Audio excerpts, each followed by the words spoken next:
So that is what we're combating. We're in a crisis situation. If it gets any more serious, we won't be able to swim. Smells like death.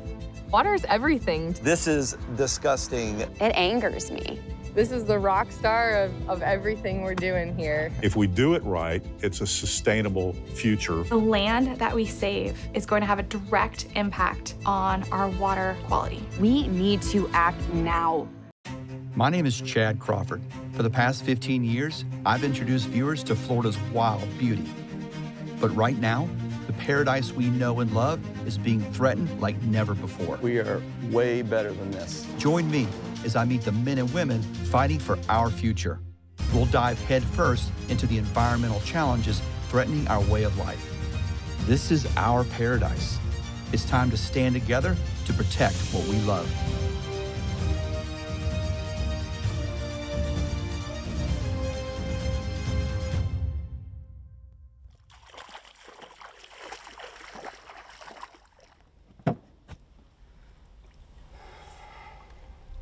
Growing up, I have very few memories that don't include water.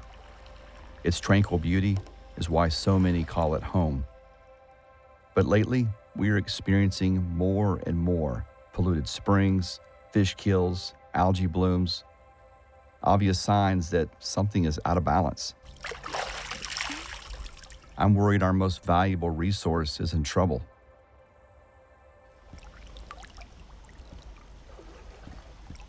I wish that everybody could see the springs through the lens I do.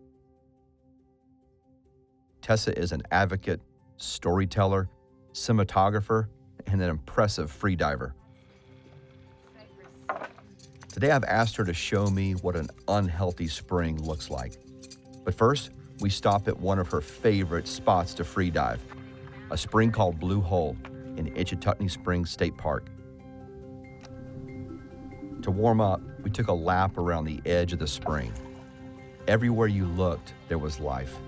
Turtles, bass, mullet, and the bottom was covered with green, lush eelgrass.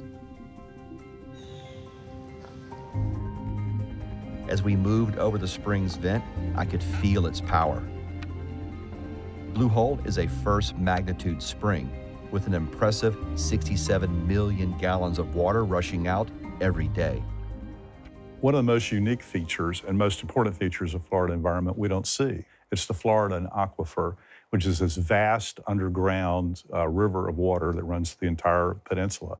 It's almost like a sponge. It's lime rock. It is the fossilized remains of marine animals and life that died there millions of years ago. And inside these cavities is the fresh water that is what almost all of us rely on for drinking water in Florida.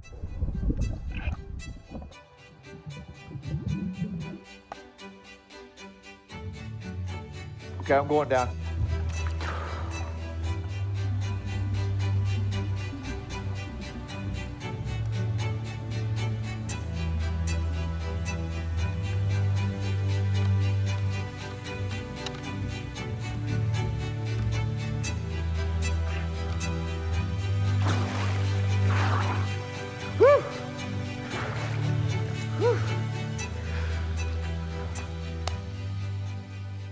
So what'd you think? To watch you go down there and just hang out was truly incredible.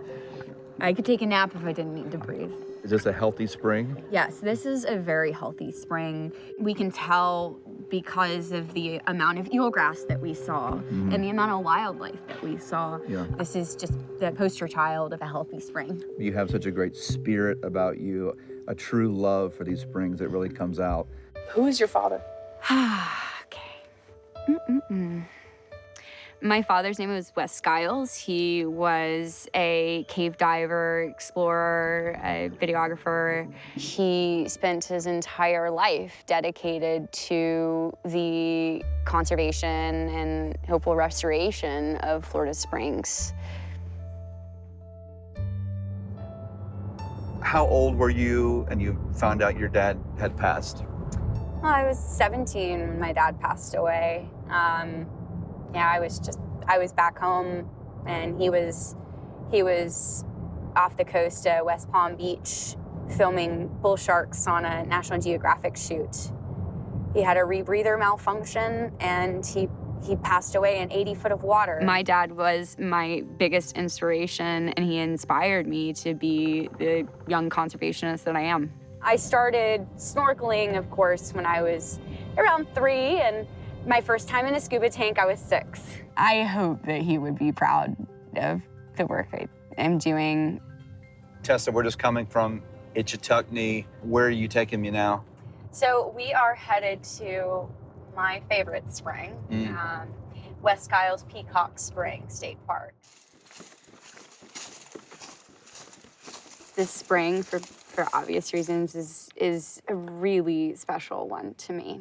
But I also wanted to show you something about this spring that I think my dad would be really disappointed to see. Tessa and I dove down to get a look at the spring's vent.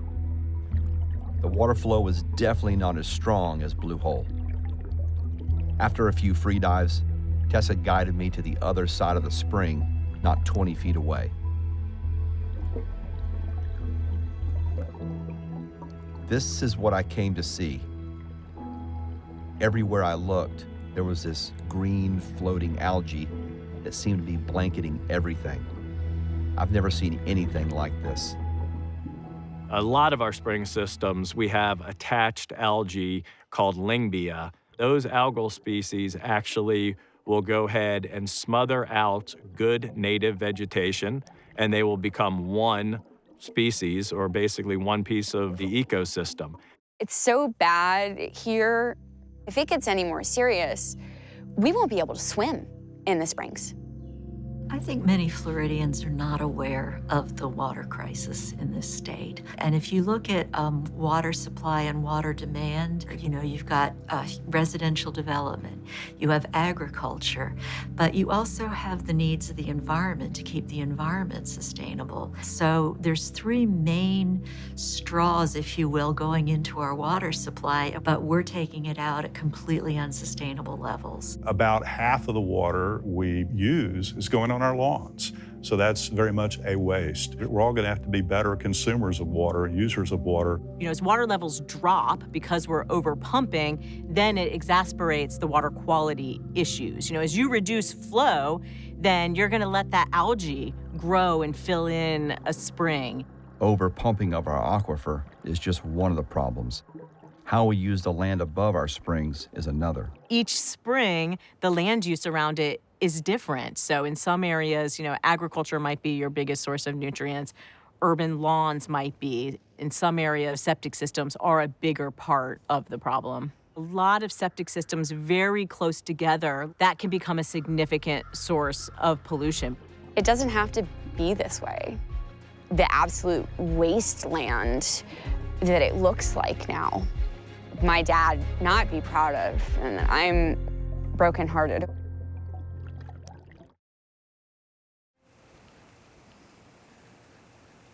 In the summer of 2018, our water quality issues were on full display. A massive blue-green algae event resulted in one of the largest fish kills in recent memory. The visuals of not just fish, but dead manatees and sea turtles was a heartbreaking sight I'll never forget. We are way better than this. So what's the cause? Short answer, us.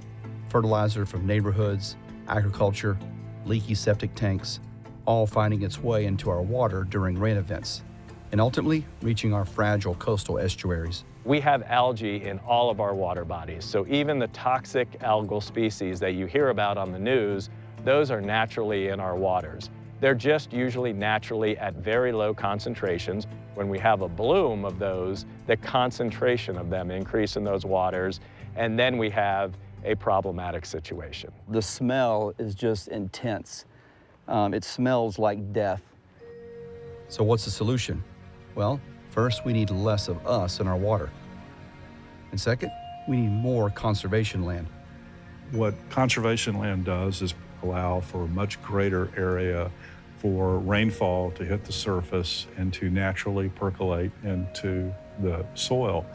It provides opportunities to hold water before it would move downstream and ultimately into surface water. The land that we save, the land that we conserve, is going to have a direct impact on our water quality. It's cleaning our fresh water. Land is the best tool for clean, healthy, sustainable water systems.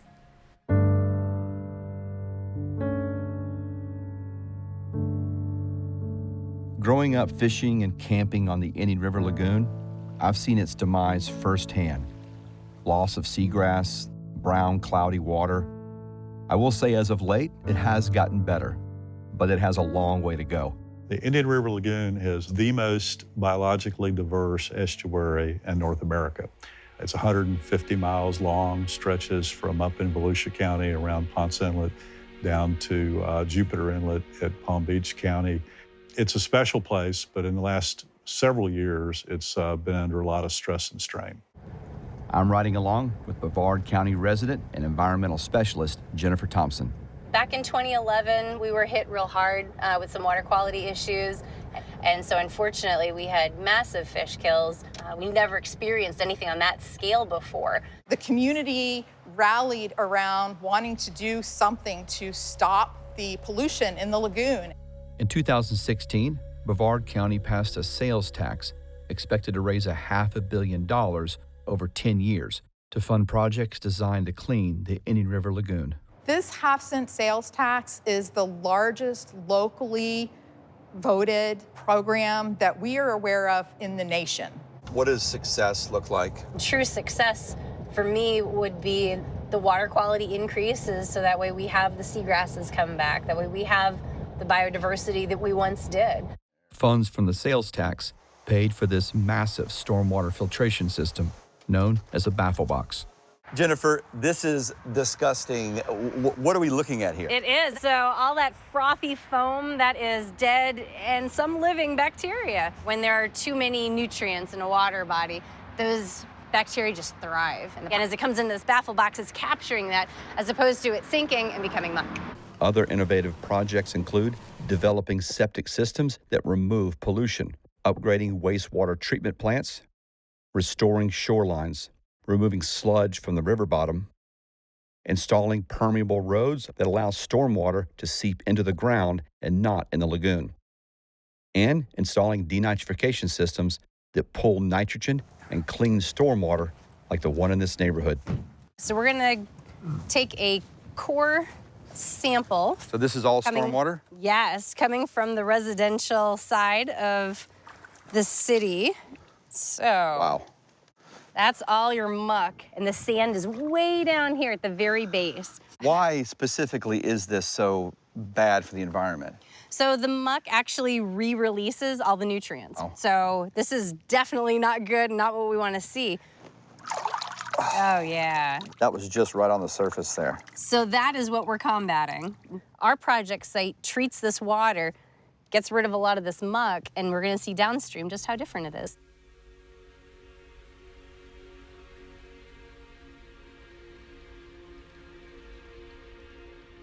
Obviously, this is tremendously different. You've got to be kidding me. Look at the difference of that, Jennifer. So what's happening between where we first took this sample and where we are now? That water is trickling underground through media, and it's actually kicking in the nitrogen cycle. Cleaning the water, Yep. and I mean, I just want to point out, we're just right down there. That can't be no more than, 30, 40 yards. Yeah. So all that's happening between there and right here. You got it. The data that we're collecting not only shows that what we're doing is working the way we thought it would, sometimes it even exceeds expectations. This is a community that sent man to the moon. This is a community that invents new solutions, and we spread that knowledge to the rest of the state. Everything that's happening in this system, it's all cleaner water going out to the lagoon.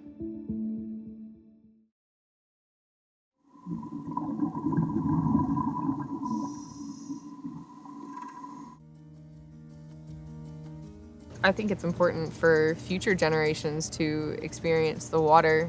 The ability to go fishing every day or kayaking or swimming with manatees.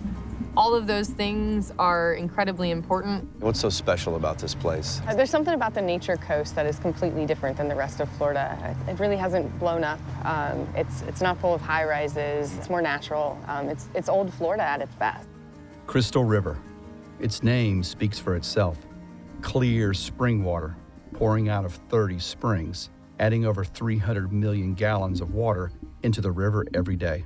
One of the reasons that we're known for manatees is our fantastic, beautiful, crystal clear waters. And unfortunately, that was not the story 10, 15 years ago. A combination of storm events, invasive algae, and human impact have left their mark on the river's water quality. Well, Jess, what's the overall goal out here? We want to take everything back. We want to reset the environment. We want to create a healthy ecosystem. I've joined Jess and the team from Sea and Shoreline to witness one of Florida's largest restoration projects. Sea and Shoreline is an aquatic restoration company, and what we do is take damaged and imperiled ecosystems and bring them back to life. If you were here 10 years ago and you jumped in this water, you probably wouldn't be able to see your hand in front of your face. The residents of Crystal River realized that there was an issue that needed to be addressed. You know, the residents got together, started Save Crystal River, but the Kings Bay Restoration Project actually started in 2015. So that's when the work began. Jess wanted me to see the problem for myself, so we joined a dredge crew working in one of the many canals in the area. I've been in some pretty dirty water, but this was something else. Visibility, 0. And the bottom, well, it was covered with a thick layer of muck. What we refer to as muck is typically decaying algae or grass clippings or leaves that have gotten pushed back to the end of these canals and have just started decomposing. So Jess, what are we looking at here? This is Lingbia. It's an invasive algae, and it's actually been one of our biggest problems here. And you can see that there's no way sunlight's gonna get through here. So as it's growing, it floats, but eventually it dies and it blankets the bottom, it kills everything down there, and it starts to decompose. This is the rock star of everything we're doing here. These plants are what is naturally supposed to be here. And so people are familiar with grass plugs in their yard. Is it similar? It is actually very similar. So we've got plugs, and these are rooted plugs. You can see the roots that come through. And you can already see a runner coming off of this one. Wow. Yeah. So it runs, like St. Augustine grass runs. This does the same thing. Yeah, exactly. And they grow in 7 feet in either direction in less than a year. So it might seem like we're just planting grass underwater. There's a lot of research that's gone into making sure that this actually works. Sea and Shoreline has developed this method that can be used for restoration throughout the entire state. What are we about to see? We're about to see a fully restored area. So we actually planted this area, dredged out all of the muck and material and algae, and planted this area about 5 years ago. The product, right? Yes, this is the product of the restoration project. Yeah.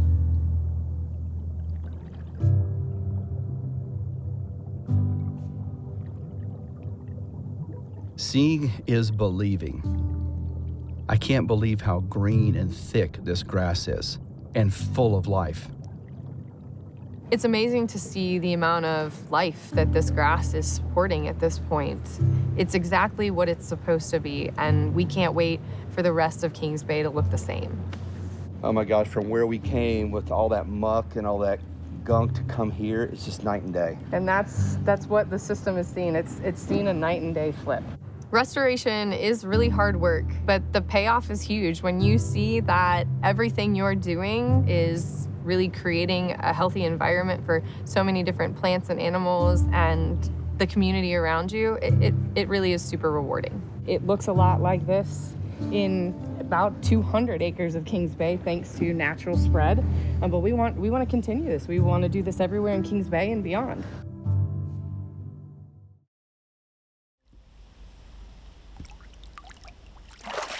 Our water is a litmus test for how we're treating Florida. When we mess up, the water lets us know. But when it's good, we are rewarded with beauty like nowhere else on Earth. We can restore springs. It's absolutely possible, but we need to act now. I want to be able to say, go swimming or catch a fish and be able to eat it. We need action now because it's going to take money and it's going to take changing our lifestyles. Humans impact the water quality, but humans can also take part in turning back the dial and going back to a healthy system.